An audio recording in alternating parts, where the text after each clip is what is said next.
Hello friends, बहुत बहुत स्वागत है आप सभी का आपके अपने यूट्यूब चैनल एग्ज़ाम प्रिपरेशन पर।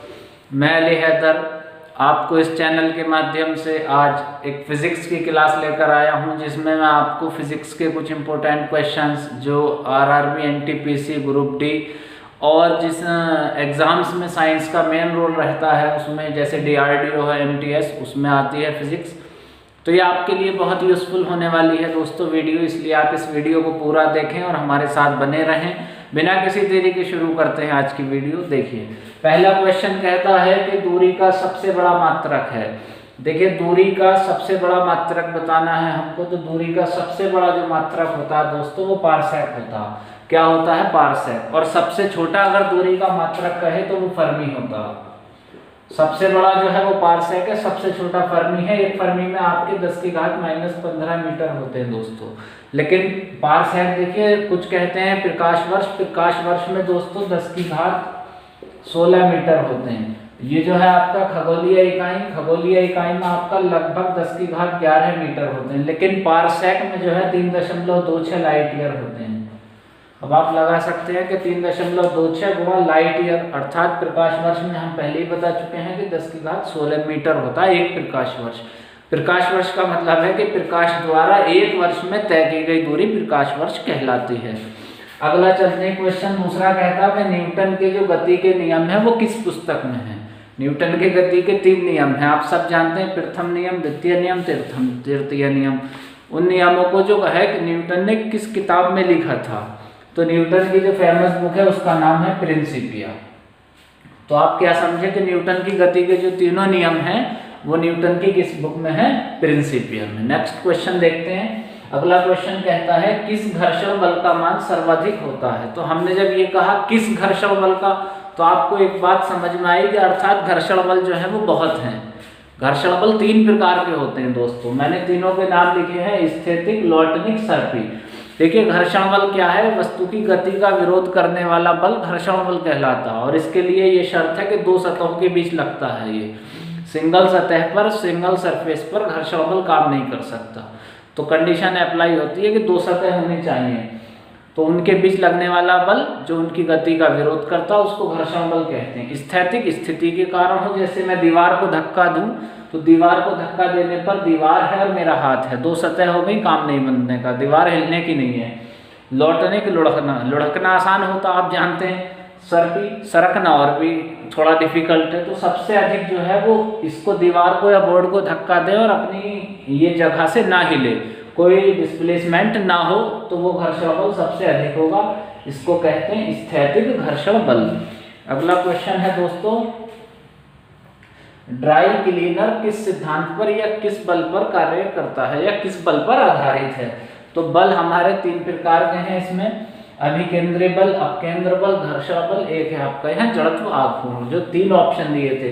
तो देखिए, घर्षण बल जो है आपका वो तो वस्तु की गति का विरोध करता।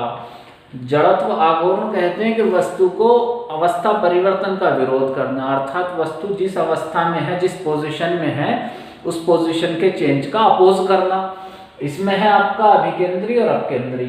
जब कोई पिंड विरक्तीय गति करता है इस तरह से, तो उसमें 2 बल कार्य करते हैं। एक तो होता केंद्र की तरफ, एक होता आपका केंद्र से बाहर की तरफ। अगर केंद्र की तरफ है तो अभिकेंद्री है, और केंद्र से बाहर की तरफ है तो अपकेंद्र बल है। तो आप ड्राई क्लीनर समझ गए, कपड़े धोने की जो मशीन होती है उसमें जो बल कार्य करता है आपका वो होता है अपकेंद्र बल। ठीक दोस्तों, हमारा अगला क्वेश्चन कहता है कि किसान का हल किस श्रेणी का उत्तोलक है। देखिए, उत्तोलक की 3 श्रेणी होती हैं, प्रथम, द्वितीय, तृतीय।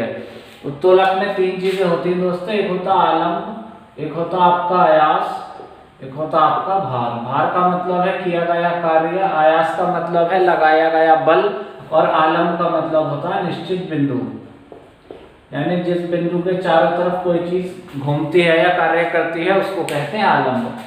तो आपने किसान का हल देखा होगा, उसमें क्या है, जो पुराने हल थे उसमें ऊपर से उसको दबाया जाता था, नीचे से काम किया जाता था, और इस तरह की शेप होती थी उसकी, आपने अगर देखा हो तो। ये यहाँ तो उसका क्या होता था दोस्तों, कार्य अर्थात भार, ये वो निश्चित बिंदु था अर्थात आलम्ब, और यहाँ से किसान उसको दबाता था ऊपर से, तो यहाँ बल लगाया जाता था, तो यह आयास।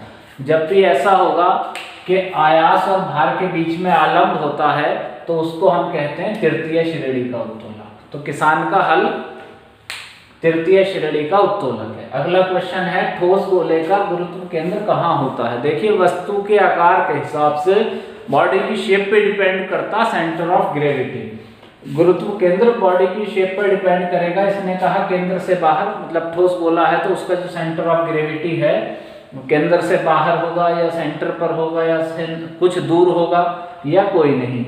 तो इसमें आपका क्या है दोस्तों कि जब भी ठोस गोला होगा, कोई सॉलिड स्फीयर होगा, तो उसका जो आपका सेंटर ऑफ ग्रेविटी है तो वो उसके केंद्र पर होगा। ठीक। अगला है 1 जूल कितने अर्ग के बराबर होता है। देखिए जूल और अर्ग दोनों ही वर्क की यूनिट हैं, अर्थात दोनों ही कार्य के मात्रक हैं। जूल आपका MKS मात्रक है और अर्ग आपका CGS मात्रक है। तो 1 जूल में दोस्तों 10⁻7 अर्थात 10⁻7 अर्ग होते हैं। अगला है गुरुत्वीय त्वरण G का मान अधिकतम होता है। तो G का मान अधिकतम कहाँ होता है, ध्रुवों पर, भूमध्य रेखा पर, केंद्र पर, या इनमें से कोई नहीं। देखिए पृथ्वी के केंद्र पर G का मान 0 होता, 0 होता। भूमध्य रेखा पर मान कम होता है। सबसे अधिक जो G का मान है वो कहाँ होता है दोस्तों, ध्रुवों पर होता है। दोस्तों हमारा अगला क्वेश्चन कहता है, नवा क्वेश्चन, के पिलवन का सिद्धांत किसने दिया था। पिलवन अर्थात तैरना, फ्लोटेशन। जितने भी तैरने का सिद्धांत है वो दिया है आपका आर्किमिडीज ने। इन्होंने बताया है कि कोई वस्तु किस किस कंडीशन में तैर सकती है, फ्लोट कर सकती है। मतलब इनका कहना ये था कि अगर वस्तु का जो द्रव्यमान है या वस्तु का जो भार है वो उसके द्वारा हटाए गए द्रव के भार से अगर क्या है कम है तभी तैर सकती है। ठीक। फिर अगला क्वेश्चन है वर्षा की बूंद किस कारण गोल होती है। आपने देखा होगा जो पानी गिरता है वर्षा का, उसकी बूंद गोलाकार होती है। जड़त्व है, घर्षण है, प्रत्यास्थता है, पृष्ठ तनाव है। देखिए इसका राइट आंसर है दोस्तों पृष्ठ तनाव। पृष्ठ तनाव की डिफिनेशन ये कहती है कि द्रव का पृष्ठ हमेशा एक तनाव में रहता है, टेंशन में रहता है, अर्थात वो ये चाहता है कि कम से कम सरफेस घेरा जाए। तो आप सोचिए कि अगर गोल ना होकर इस तरह से आयताकार होगी और एक गोल, इसमें दोनों में से किसका सरफेस अधिक है, किसका क्षेत्रफल अधिक है। सिंपल सी बात है कि क्षेत्रफल आयत का अधिक है या वर्ग का अधिक है, वृत्त का कम होगा, अर्थात गोले का जो क्षेत्रफल है वो कम होगा। तो पृष्ठ तनाव की परिभाषा के अनुसार कि द्रव का पृष्ठ एक तनाव में रहता है और उसकी आदत यह होती है कि द्रव जो है वो कम से कम पृष्ठ को घेरे। दोस्तों आपको ये वीडियो हमारी कैसी लगी कमेंट बॉक्स में अपना सुझाव दें।